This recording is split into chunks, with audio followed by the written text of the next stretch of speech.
When did you fall in love with the mic? Mm. You know what? I think it all started when I was about maybe 8 or 7 years old. I've always had music in my life, and just around me and in the house and, just in my vicinity, like different genres and different styles. So I think that was like the first thing of me just being a fan of music and loving music and trying to understand music in the sense of, okay, why do I love it?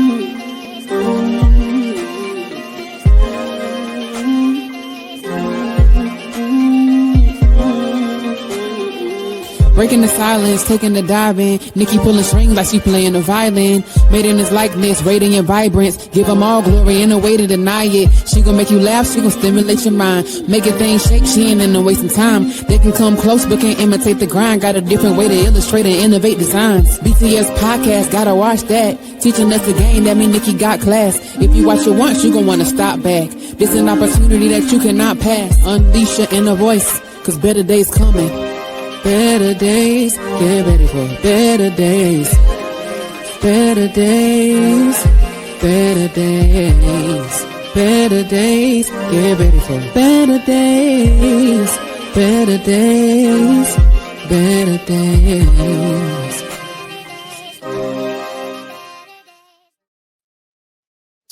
Welcome to the Breaking the Silence podcast, where real stories meet real inspiration.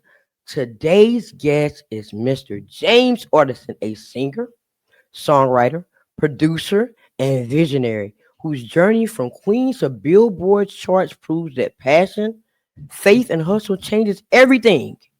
So, I'm just gonna give you a little snippet. So after the countdown, please welcome this amazing gentleman to the platform.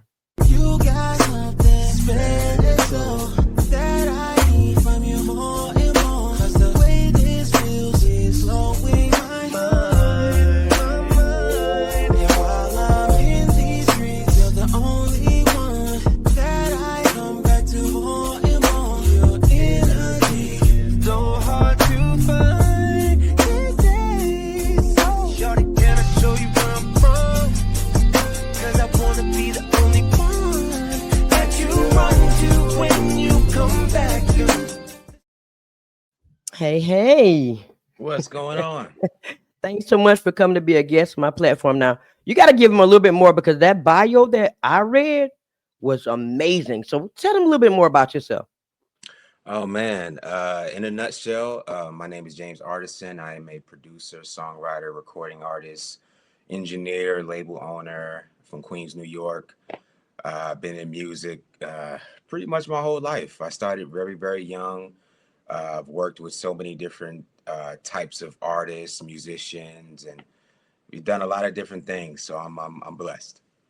Wow. So now tell me take me back in time and tell me when did you fall in love with the mic? Mm. You know what? I think it all started when I was about maybe 8 or 7 years old. I've always had music in my life, and just around me and in the house and, just in my vicinity, like different genres and different styles. So I think that was like the first thing of me just being a fan of music and loving music and trying to understand music in the sense of, okay, why do I love it? And, once I found the courage to say, hey, I think I want to be in the music business. I think I want to make music. Then how do I do that? And then the journey just started from there. And, it started from songwriting. Then it turned into the music production part. Then it turned into the artistry part and the engineering part. So, they all go hand in hand. Now, you and I both know that the music industry has changed so much over time, like from records, cassettes, CDs, the whole nine to now streaming music. So now, after going through all of these stages, because you've been in music for a while, Hmm. what stands out to you the most in music that has changed? Um, I think the music consumption, like how people are actually finding music and listening, and whether they're purchasing or streaming or however they're getting it, that's the biggest piece to me, because it's totally different from when I got into the game into what it is now. And there's a whole new generation of kids and slightly older generation of people that are finding music and finding artists that are considered legacy acts, that you know they're older to us, but to them they're brand spanking new. So it's just a different time, not only for the music consumption part, but just the the reach of people you can attract and reach these days. You can be on social media, but you can reach somebody in a whole nother country or a whole different territory that you would never had a chance to reach before.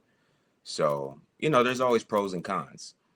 Right, I agree. I agree. Streaming, it does allow you to reach people in other places, but I tell everybody this all the time. I'm stuck in the 90s. I don't think that there's music anymore that you can fall in love to. Mm. Back then, they wrote about experiences, things they were really going through. Now, you got the different trends, you got everything going on, people trying to do different things to stay relevant.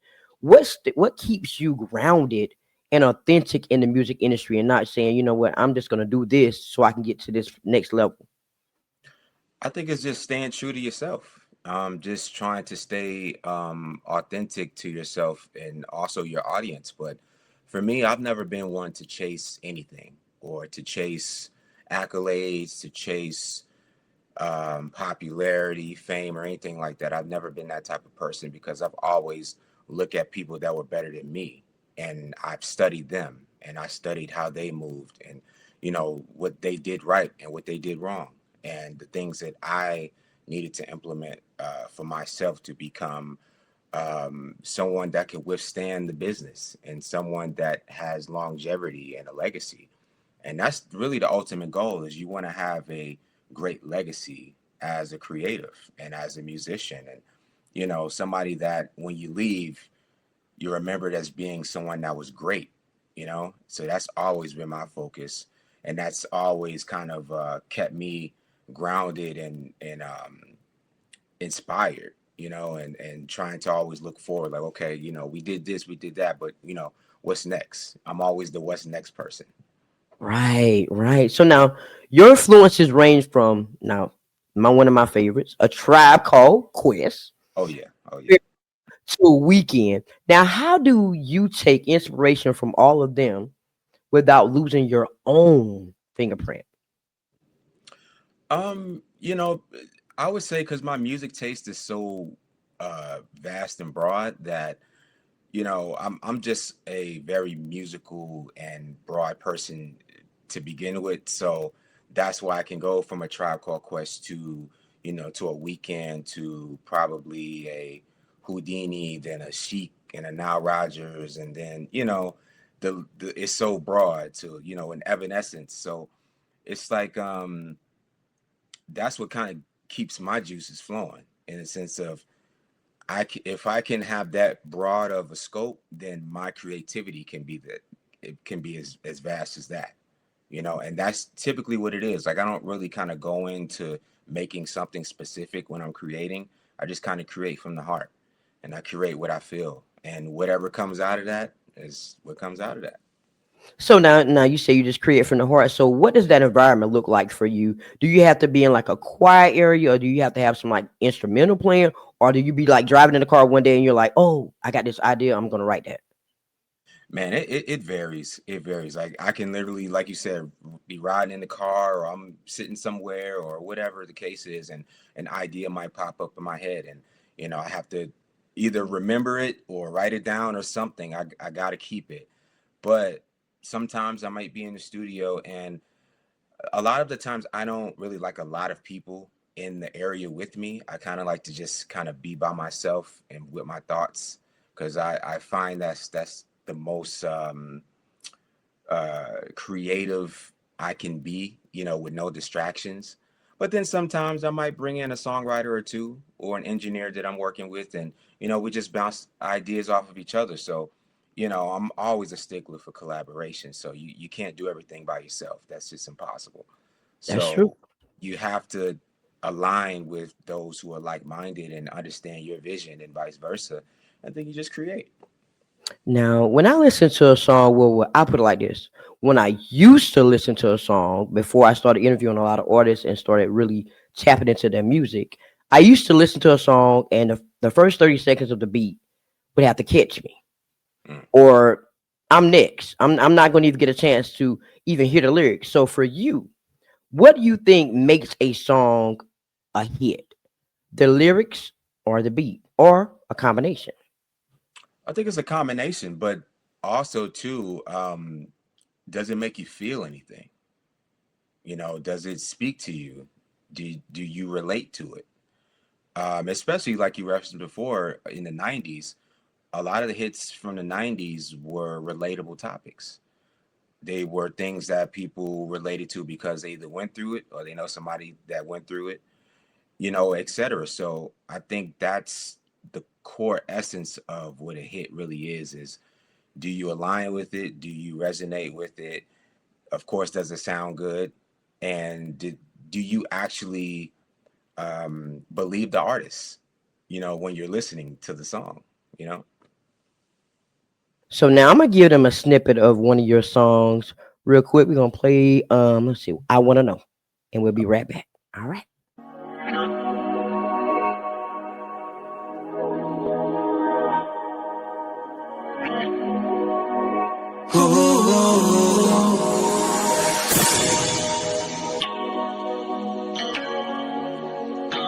You know it's a song about you. Yeah, yeah, yeah. I wanna know, I wanna know. I wanna know, I wanna know. I wanna know, yeah, yeah. Ooh, I wanna know, I wanna know. Oh, ooh, I wanna know, I wanna know. You can spend your whole life trying to get all the finer things, and when you think about it, it don't really matter, cause you came in the world for you to flap your wings. These songs for you to play on repeat, and I wanna give you the vibes that you need. I wanna know, I wanna know. I wanna know, I wanna know. I wanna know, yeah, yeah. Ooh, I wanna know, I wanna know. Oh, ooh, I wanna know, I wanna know, yeah, yeah. Okay, that's all they get. They got to go to your website to get it, to hear it again. So we got to talk Yeah. about Take Me Back now. When you created this song, and tell me what is the meaning and the story behind this song. Yeah. I want to know. That's the intro off my second EP called Kaleidoscopes. And just kind of was going for more of a laid back, dreamy kind of feel. The song was pretty much talking about a female that I was seeing at the time, to where in my mind, she was withholding a lot of feelings back from me. And, my mindset was, well, I want to know this and I want to know that. And, I want you to tell me how you feeling. And that's kind of what the premise was. Kind of like that Joe song, I Want to Know. Yeah. Yeah. Similar to that. Similar to that song. So Yeah. now, New York shaped your musical foundation, but Atlanta shaped your career. Now, what's something that Atlanta taught you that you couldn't have learned anywhere else in the world? Mm. Well, when I came to Atlanta, definitely a different time in the sense of different style, sound. I kind of learned really the art form of collaboration when it comes to artists and producers and songwriters. Just I just found that a lot of people were more willing to collaborate and work with each other versus other places. And Atlanta was just like a growing a growing city, and a growing state, Georgia. It was growing in the sense of entertainment, not just music, but television, film, just the arts. It's been growing for quite some time. So, um, you know, I've had the pleasure of seeing that happen in real time, which is pretty cool. Now, I've got to ask about Michael Jackson. Now, Okay. you had the opportunity to meet Michael Jackson at 16 years old. Yeah. How did that moment shift your whole mindset and shape the way that you approach your craft today? Man, one of the ultimate situations in my life. It was definitely a moment that once in a lifetime opportunity, I would say, probably, because most wouldn't even have gotten that close to him like that. But also, just being a young kid and being a Michael Jackson fan already, he was like one of my idols, and still is. I think he's the greatest to ever do it.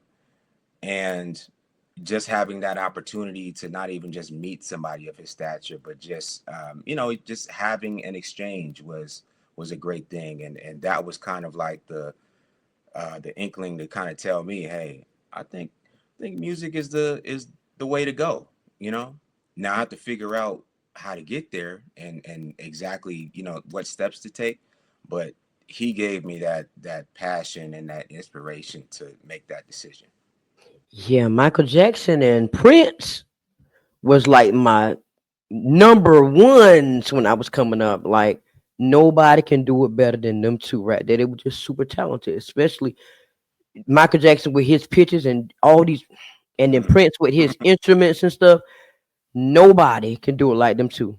I agree. Absolutely. So now you work with a lot of legends, a lot of Grammy nominated names. What collaboration challenged you the most and why? Challenged me the most. Um, to be honest with you, a lot of them, it wasn't really challenges. It was more so different styles and ways of working with them. So one artist may have a different personality than the other, or one person may have a different style or technique that they use when they're working. So it's really like just adapting to how these artists work, and vice versa. Sometimes I might have a certain style of working that they may not be accustomed to, or it's a little bit different for them. So it's just trying to find a balance. And really at the end of the day, it's a respect factor. We have respect for one another when we're working, and that's really the beautiful part about it. Honestly, for most of the major acts that I've worked with, I never had a real issue with them, because they were it was already respect there. We respected each other's work. We got things done, we made magic. And a lot of the times it was just organic. It wasn't anything forced, or hey, we need to do this for the label, or nothing of that. It was pretty cool. And sometimes that's hard to say, because you get a lot of bad situations, and of course some good ones too. And the chips fall where they may. But I think for me, it's been pretty cool. Nice. I was sitting binge listening to you have a catalog like nobody's business. So I was listening to some of your songs and I noticed that you had a collaboration with Tony Terry. His song With You, I used to play that on Oh repeat. yeah, yeah. Shout out to Tony. Yeah, I'm like, I bet nobody don't even know who Tony Terry is, but that's when music was music, yeah. honestly. So what do you think is like the biggest challenge that you faced in the music, breaking into the music industry today, especially with it being so oversaturated and being different now from what it was back then? Uh, I think people are just doing things. To me, there's a sector of people that are doing things for, attention, clickbait, to go viral, all those different pieces to get something moving, right? Now, I can't really say yay or nay of what somebody should do, but for me, I'm just more of a person of, if it's authentic and it comes from a real place, it's gonna find you. It's gonna find you. But also too, there is a level of consistency that you have to have in this game. This is not a thing of, hey, you post something, you do something, and then you're on to the next because you made a couple posts. Like, it doesn't work that way. You have to continue to feed your audience. You got to continue to feed people with content, with music, with because most of the time, in today's time, people are more so kind of interested in subscribing to you as the person, mixed in with your artistry and what you do. So if you're not giving them you, then you're kind of in a rat race. Yeah, I said it all the time. They have to, it doesn't matter what you're doing. They have to like you and be into you before they ever see anything else that you're doing. Yeah. And you do have to be consistent, because one day of not posting something can knock you off the map just like Yep. that. Just one day. So Yeah. you do have to be consistent. So to me, the consistency is hard, because one day you might not feel like doing anything. You may feel like taking a day off, but you can't, because It that is one hard. day can cost you your career. You Yeah, know? you're absolutely right.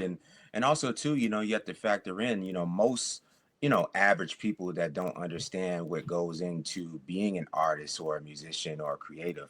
There's so many hats that you have to wear, but then also too, there's so many different platforms that you have to be accounted for as well. So it's not just Facts. Instagram, there's Facebook, there's X, you know, Mm-hmm. there's Spotify, there's Apple Music, there's YouTube, there's so many different platforms and algorithms that you have to learn and Yes. train for your Yes. audience to even know you exist. Right. And And that can be once they different. do see you exist, you got to keep it going. You gotta keep it going. Once you find that rhythm, you gotta stay with that same rhythm in order to stay relevant. You're Absolutely. exactly right. So now you've evolved from producer to artist to label owner, all these different titles. What transition taught you the most about discipline and identity in the music industry?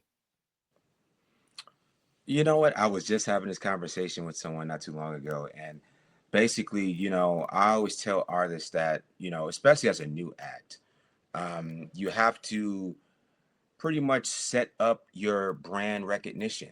What are people going to recognize you for, and what are they going to remember you for, and what is your introduction going to be for them to stick the two together? You know what I mean? And those are the things that you have to think about before you even start pounding the pavement. Because, once you get in and you introduce yourself, however you do it, most of the time that's what they're going to stick with. And it's hard to kind of change that narrative sometimes, after the fact, so you have to Right. be very smart about that. But then also too, you know, just as a creative period, like, w- what is your incentive to the audience? What do they get out by following you or subscribing to you, or being invested in your brand? Because at the end of the day, we're all brands and entities. You have to treat it as such. Yes. So what is your incentive to the fan or to the consumer or whatever you want to call them, right? Those are Mhm. things you have to think about, and those are the things that I've always thought about, as the James Artissen brand is, what am I bringing of value to the audience? What is my incentive to them, and are they going to stay? Right. You have to think about that, though. You really have to think about that, because people, even though subscribing can be free in some aspects on some platforms, they still think of it that way. What are you doing for me? Right. Even though it's free for them to subscribe, you got to give them something out of the deal. So I agree. So now we're Absolutely. gonna play another song. This will be the last song before the last two questions. Gonna Get It featuring Rough Ends and Ray Lavender. Let's do it.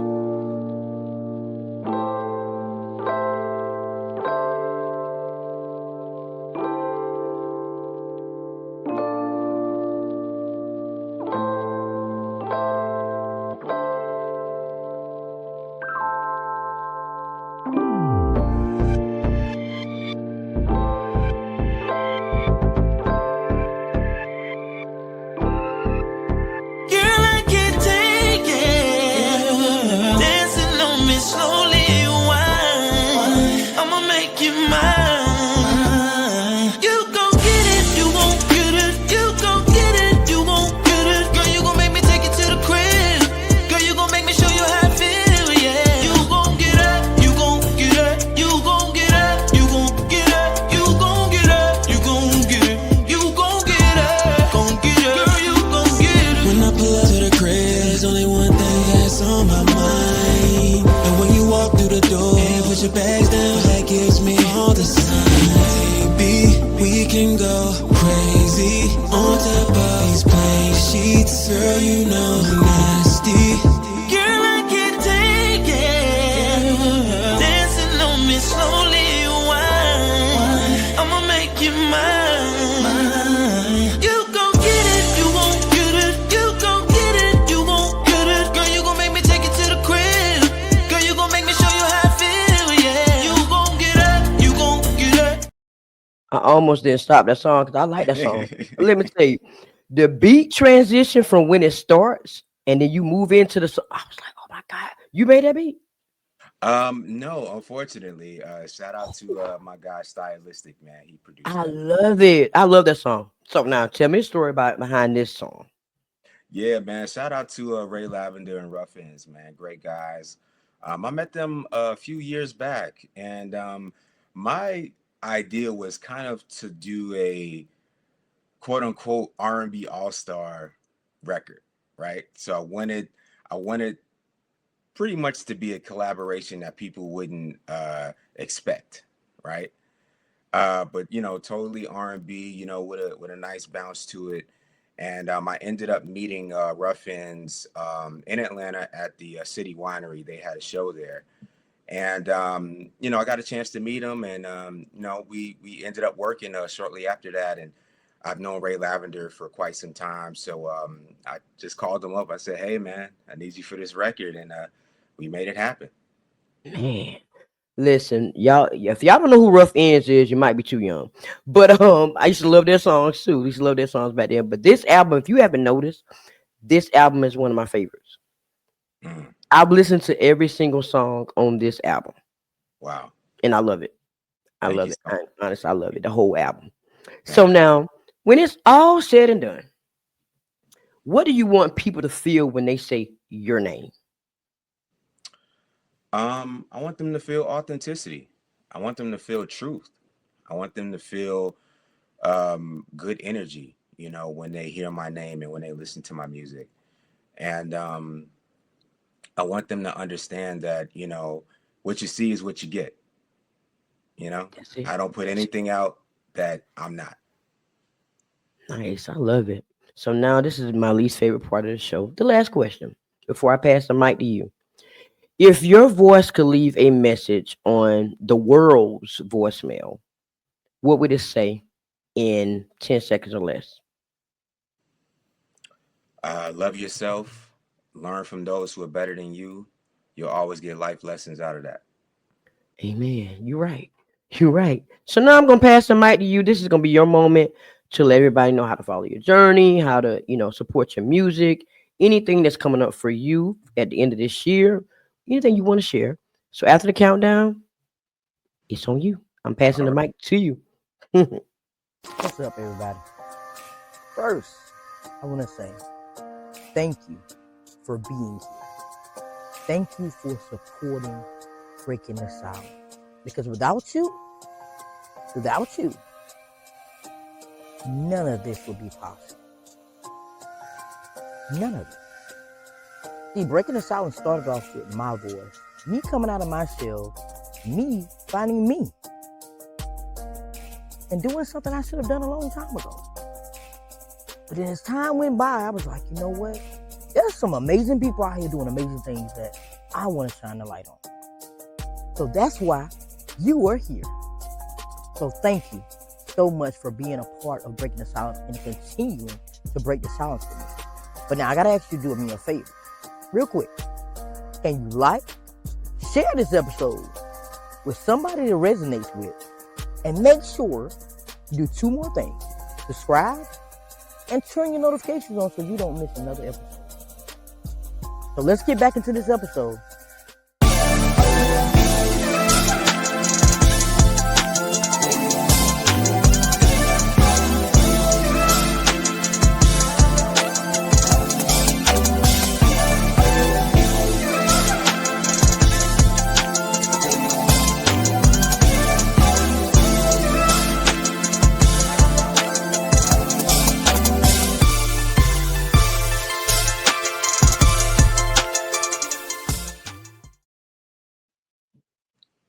Yo. I want everybody to follow me, all social media at James Artissen. Go to the website, www.jamesartissen.com, and subscribe to the YouTube channel, youtube.com/James Artissen. A lot of new music getting ready to drop really soon. Brand new single dropping December for whatever, James Artissen and Big Bags. Also, myself and Big Bags, we're also working on a joint EP called The Art Dealer that's coming out first quarter of 2026. So shout out to Bags. Also working on the James Artissen debut album. So be on the lookout for that. And yeah, stay tuned. He said, yeah, stay tuned. But thank you so much for coming and allowing me to shine a light on you and find out who you are and the great things you have done as an artist. I wish you much success. And I can't wait to do a music promo on this album that I love, coming real soon. Yo, I appreciate you. Real soon. So we locked in for life. If there's anything I can do on my end to further support you, just let me know. Much love, man. Thank you so much. You're welcome. And to everybody else out there that's tuned into this amazing episode, listen, we got to support each other because that's how we get there together, honestly.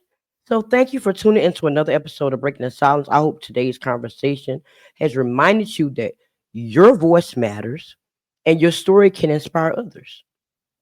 James' story is proof that passion, faith, and hustle turn what? Dreams into legacy. So tell me in the comments, which part of his journey inspires you the most? And make sure you subscribe, like, and share with somebody it resonates with so you don't miss another episode. So keep speaking your truth, embracing your journey, and doing what?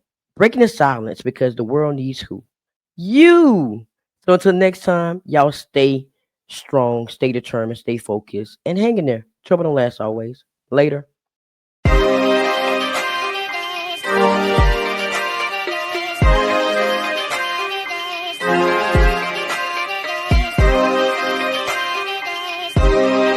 Better days, slowly but surely it's a better space that'll waste my mind, so I meditate till I levitate, I elevate, but I learn not to hesitate no more, keep moving forward, chase my goals and focus more towards it, hate the lows but I need those to flourish, place my goals in front, that's what's important, so I ask myself what inspires me, breaking out of my shell, feeling yo shot quiet me, and now I'm breaking the silence like I'm Nick in the cold, let's go. Promise you gon' see better. Hey, gotta keep going till you see them. Promise you gon' see better.